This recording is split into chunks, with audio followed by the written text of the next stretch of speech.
Hi hello నమస్తే welcome back to our channel. ఈరోజు మనతో ఉన్నారు the youngest manifestation coach Shri vibrant Vamshi Guruji గారు. గురుగారితో మాట్లాడేద్దాం. నమస్కారం గురుగారు. నమస్తే. మేనిఫెస్టేషన్ సంబంధించి మన ఆడియన్స్ చాలా డౌట్స్ అడుగుతూ ఉన్నారు కామెంట్స్లో. ముఖ్యమైన డౌట్ ఏంటి అంటే, మేనిఫెస్టేషన్ అనేది మన లైఫ్లో వచ్చే మార్పు కదా, రిజల్ట్ అనేది మన లైఫ్లోకి వచ్చినప్పుడు దానికి తగ్గట్టు మనం కూడా మారాలి కదా, మనం మారడం బట్టి మనం ఆ అర్హత సంపాదించుకుంటే విశ్వం ఇస్తుందని చాలాసార్లు వంశీ గారు చెప్పారు కదా. అయితే ఎలాంటి మార్పులు మనలో రావాలి, ఎన్ని రకాలుగా మనం మారాలి అని వాళ్ళు అడిగారు. ఓకే, దీనికి మీ సమాధానం. Will decode the subject. Namaskar.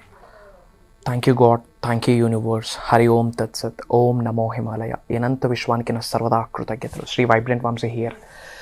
So change, manifestation అంటేనే ట్రాన్స్ఫర్మేషన్ అని చెప్పి మనం చాలాసార్లు డిస్కస్ చేయడం జరిగింది. ట్రాన్స్ఫర్మేషన్ అయితేనే, చేంజ్ అయితేనే గ్రోత్ అనే స్టేజ్లోకి వెళ్తాము. బట్ ఈ చేంజ్ ఏ ఏ ఏరియాస్లో మన లైఫ్లో రావాలి అన్నది మీ క్వైరీ. ఫిజికల్లీ, మెంటల్లీ, ఎమోషనల్లీ, ఈ 3 ఏరియాస్లో మనకి చేంజ్ అనేది రావాలి. ఒక మనిషి జన్మ తీసుకున్నాక we have lot of mixed emotions. అదే పాయింట్ ఆఫ్ టైంలో మీరు హ్యాపీ ఫీల్ అవుతారు, సాడ్ ఫీల్ అవుతారు, కంప్లీట్ ఎగ్జైటెడ్గా ఉంటారు, కంప్లీట్ లో అయిపోతారు, తెలియకుండా ఒక ఎమోషన్కి గురవుతారు. లాట్ ఆఫ్ థింగ్స్ మీ జీవితంలో జరుగుతూ ఉంటాయి బికాస్ ఆఫ్ యువర్ సిచ్యువేషన్స్, పరిస్థితుల వల్ల. ఇక్కడ మీరు అర్థం చేసుకోవాల్సింది ఏంటంటే, మీరు ఎఫర్మేషన్స్ చేస్తూ ఉండొచ్చు, విజువలైజేషన్స్ చేస్తూ ఉండొచ్చు, మనీ మెడిటేషన్స్ చేస్తూ ఉండొచ్చు, లేదా ఎంతోమంది కోచెస్ దగ్గరికి వెళ్ళి క్లాసెస్కి అటెండ్ అయ్యి సబ్జెక్ట్ని ప్రిపేర్ చేస్తూ లైఫ్లో ఆచరణలో పెడుతూ ఉండొచ్చు. కానీ స్టేబుల్ బ్యాలెన్సింగ్ అన్నది రాకపోతే గనక బిగ్ అచీవ్మెంట్స్ చూడలేరు. అంటే ఎలాంటి స్టెబిలిటీ అంటారు మీరు? ఎమోషనల్గా బ్యాలెన్సింగ్గా ఉండాలి, మెంటల్లీ బ్యాలెన్సింగ్గా ఉండాలి. ఎందుకు అంటే, ఫర్ ఎగ్జాంపుల్, మన జీవితంలో చాలా పరిస్థితులు మనం ఎదుర్కోవాల్సి ఉంటుంది. Either good or bad, positive or negative.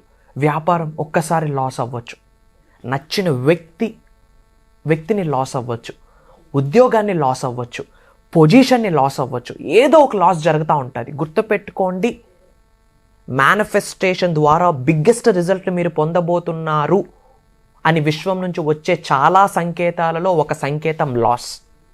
So loss అవుతున్నారు అంటే జనరల్గా హ్యూమన్ బీయింగ్స్ దేనికి గురవుతారు? ఆవేదనకు గురవుతారు, విక్టిమ్గా తయారవుతారు. నాకే ఎందుకు ఇలా జరుగుతుంది, నేను అన్ని రైట్ వేలో ఎఫర్ట్స్ పెడుతున్నాను, రైట్ వేలో మేనిఫెస్టేషన్ ఫాలో అవుతున్నాను, పాజిటివ్గా ఉంటున్నాను, పాజిటివ్ సెల్ఫ్ టాక్ చేస్తూ ఉన్నాను, ఎవరికి నేను కీడు చేయలేదు, ఎవరికి హాని తలపెట్టలేదు, బట్ నాకే ఎందుకు ఇలా జరుగుతుందని చెప్పి లాస్ అవ్వగాన ఎమోషనల్గా డిస్టర్బ్ అయిపోతారు. గుర్తుపెట్టుకోండి my dear friends, emotional stability, emotional balancing is very important in your life. ముఖ్యంగా మేనిఫెస్టేషన్ ద్వారా బిగ్గెస్ట్ మిరాకిల్స్ని చూద్దాము అనుకుంటే, పెద్ద అచీవ్మెంట్స్ని మీరు చేస్తారు, పెద్ద అచీవ్మెంట్స్ని మీరు ఎక్స్పీరియన్స్ అవ్వాలి అనుకుంటే కనుక ఎమోషనల్గా బ్యాలెన్సింగ్ ఉండాలి. మీరు అర్థం చేసుకోండి, ఇది ప్రకృతి ఆడించే లీల. ఇట్స్ ఎ నేచర్స్ లీల. ప్రకృతి ఆడించే ఒక గేమ్, భగవంతుడు ఆడించే ఒక గేమ్. ఈ ఎమోషనల్ స్టెబిలిటీని మీరు ఎప్పుడైతే మీ బాడీలో ఇన్కల్కేట్ చేసుకుంటారో, పరిస్థితులు ఎలా ఉన్నా మీరు న్యూట్రల్గా ఉంటారు. ఇక్కడ 2 విషయాలు ఉన్నాయి. ఏదైనా ఒక సిచ్యువేషన్ జరిగేటప్పుడు ఒక హ్యూమన్ బీయింగ్ either రియాక్ట్ అవుతాడు లేదా రెస్పాండ్ అవుతాడు.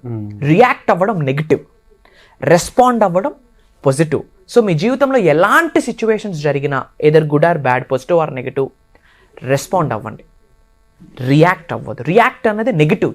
ఎందుకు నాకే ఇలా జరుగుతూ ఉంది, okay it's fine, it's God's plan అని చెప్పి రెస్పాండ్ అవ్వడం ఇంపార్టెంట్. అర్థం చేసుకుని దానికి అంటే రిప్లై ఇవ్వడం, రెస్పాండ్ అని చెప్పొచ్చు. ఎస్, యాక్చువల్లీ విశ్వ నియమాల్ని అర్థం చేసుకోవాలి.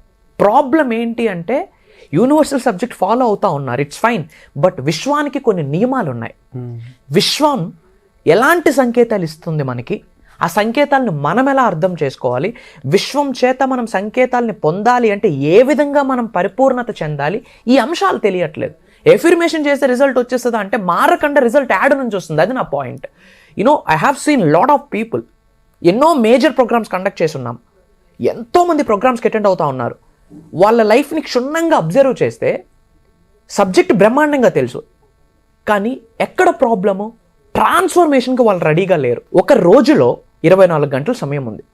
24 గంటల సమయంలో పడుకుంటాము, పర్సనల్ లైఫ్, ఉద్యోగం, ఫ్యామిలీ, పిల్లలు, హెడేక్స్, వ్యాపారాలు, ఉద్యోగాలు, వ్యవసాయాలు, ఇన్ని కార్యక్రమాలు ఉన్నాయి, ఇన్ని కార్యాలు ఉన్నాయి. ఇంత ప్రాసెస్లో ప్రతిరోజు మన నిజ జీవితంలో ఈ మేనిఫెస్టేషన్ సబ్జెక్ట్ని ఎలా ఆచరణలో పెట్టాలన్నది మిస్సింగ్ లింక్. అంటే మీ వర్క్షాప్స్ ఇదే కదా మీరు మెజారిటీ మనం గైడ్ చేస్తుంది అదే. ఎఫర్మేషన్ నేను ఎప్పుడు పెద్దగా ఫోకస్ చేయను. వై? గూగుల్ చేస్తే వస్తుంది. గూగుల్ చేస్తే వచ్చే సబ్జెక్ట్ని ఇంకా నేనెందుకు చెప్పాలి? నన్నెందుకు విశ్వం నిశ్చయించుకుంది లోక కళ్యాణం కొరకు, యూనివర్సల్ మెసెంజర్గా నన్నెందుకు సెలెక్ట్ చేసింది? బేస్ రూట్స్ నుంచి జనాల ఆలోచనలు మారాల. అదే మనం క్లాసెస్లో గైడ్ చేస్తూ ఉన్నాం. మీకు ఒకటే చెప్తా ఉన్నా, from bottom of the route. ఇప్పుడు కలుపు మొక్క వచ్చింది, పైన కట్ చేసాం అనుకోండి మళ్ళీ గ్రో అవుతుంది. అదే వేరు వ్యవస్థ నుండి తీసి పడేస్తే కలుపు మొక్క వచ్చే సోర్సే లేదు, ఛాన్సే లేదు. అంటే వర్క్షాప్స్ నుంచి ఇలాంటి ప్రోగ్రామింగ్ ఏదైతే వాళ్ళ మైండ్లో ఉందో అది మొత్తాన్ని మీరు ఎరేజ్ చేస్తున్నారంట. కంప్లీట్ న్యూరాన్స్ని చేంజ్ చేస్తా ఉన్నాం, మెమొరీని రీప్రోగ్రామ్ చేస్తా ఉన్నాం, కాన్షియస్ లెవెల్ని పెంచుతున్నాం. Level of conscious 3D 4D 5D which means body mind soul heart coherence జరగాల, సింగిల్ స్ట్రైట్ లైన్లో అలైన్ అవ్వాలి. అలా అలైన్ అయిన రోజు లెవెల్ ఆఫ్ కాన్షియస్నెస్ 3D నుండి 4Dకి 4D నుండి 5Dకి వెళ్తుంది. ఈ లెవెల్ ఆఫ్ కాన్షియస్నెస్ పెరిగే ప్రాసెస్లో ఈ మేనిఫెస్టేషన్కి సంబంధించి కొన్ని మార్పుల్ని ఎక్స్పీరియన్స్ అయ్యే ప్రాసెస్లోనే చక్రాస్ యాక్టివేట్ అవుతాయి.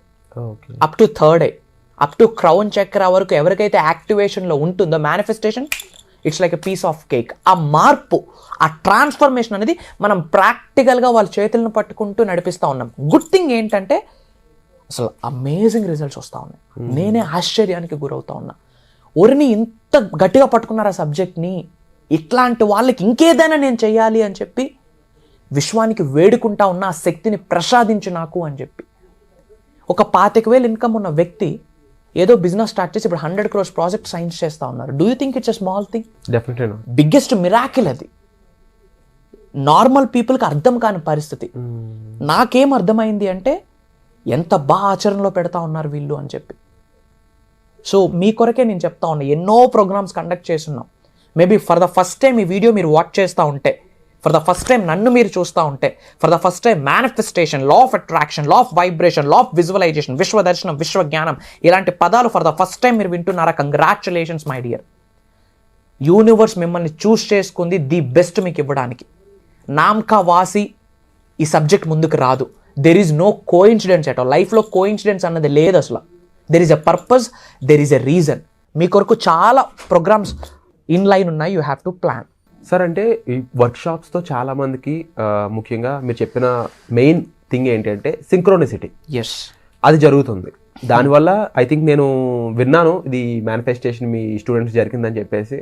XUV 700 కార్ కొనడం కానీ, లేకపోతే ఈ 100 crore ప్రాజెక్ట్ రావడం కానీ. అసలు 100 crore ప్రాజెక్ట్ రావడం అనేది it's like life time opportunity. It's all about వాళ్ళ దృఢ సంకల్పం ఎంత స్ట్రాంగ్ గా ఉందో స్టూడెంట్ బట్టి ఉంటుంది. 100% వాళ్ళ ఆచరణలో పెడతా ఉన్నారు. వాళ్ళ ఆచరణకు తగ్గట్టు విశ్వానికి మెచ్చి విశ్వం ఆశీర్వదించడం స్టార్ట్ చేసింది. సో ఇలాంటి స్టూడెంట్స్లో మీరు కూడా ఒకరు అవ్వాలనుకుంటున్నారా? మీ లైఫ్లో కూడా ఇలాంటి పెద్ద మిరాకిల్స్ జరగాలి అనుకుంటున్నారా? మీ లైఫ్కి సంబంధించి మీకున్న ప్రాబ్లమ్స్ ఒకటి ఎత్తు అయితే, మీ లైఫ్లో మీరు కావాలనుకుంటున్న కోరికలు, విషయాలు, మీరు అనుకుంటున్న అచీవ్మెంట్స్ మరొక ఎత్తు. దీన్ని ఎప్పుడైతే భూస్థాపితం చేస్తారో అప్పుడు మీరు అనుకున్న విషయాలను సాధించే శక్తి, ఆ సామర్థ్యం మీరు పొందుతారు. దీనికి సంబంధించి పూర్తి వివరాలని నిక్షిప్తం చేసి నిగూఢమైన సీక్రెట్స్ని కలిపి ఎన్నో విషయాలను తెలియజేస్తూ వర్క్షాప్స్ అయితే సార్ కండక్ట్ చేస్తూ ఉన్నారు. అందులో రిజల్ట్స్లో భాగంగానే చాలామందికి మేము ఇందాక మాట్లాడుకున్నట్లు ఎన్నో మేనిఫెస్టేషన్ జరిగి ఉన్నాయి. ఈ మేనిఫెస్టేషన్ అనేది ఏ విధంగా చేయాలి, దీనికి మీరు ఏ విధంగా సిద్ధం అవ్వాలి, తర్వాత మీరు ఏ విధంగా మైండ్ని ట్యూన్ చేసుకోవాలి, మీ హార్ట్ని, బాడీని కోహరెన్స్ ఏ విధంగా జరగాలి, వీటన్నిటికి సంబంధించిన ప్రాసెస్ అయితే ఈ వర్క్షాప్లో ఇవ్వబడుతుంది. దీనికి సంబంధించిన వివరాల కోసం మీరు డిస్ప్లే అవుతున్న నెంబర్స్ కాల్ చేసి పూర్తి వివరాలు తెలుసుకోవచ్చు. మరీ ముఖ్యంగా ఈ వర్క్షాప్ ఎలా ఉంటుంది అని తెలుసుకోవడానికి సంబంధించి మీరు ఎటువంటి డీటెయిల్స్ కావాల్సిన స్పెసిఫిక్గా పర్సనల్గా కలిసి వంశీ గారితో టీచింగ్స్ తీసుకోవాలనుకున్నా సరే పర్సనల్ అపాయింట్మెంట్స్ అనేవి రెడీగా ఉన్నాయి. దానికి సంబంధించి కూడా మీరు డిస్ప్లే అవుతున్న నెంబర్స్ కాల్ చేసి ఇమీడియట్గా సార్ని కలవచ్చు. మీకోసం సార్ ఇప్పుడు అవైలబుల్గా ఉంటారు. సో వచ్చే ఎపిసోడ్లో మళ్ళీ కలుద్దాం. Thank you so much.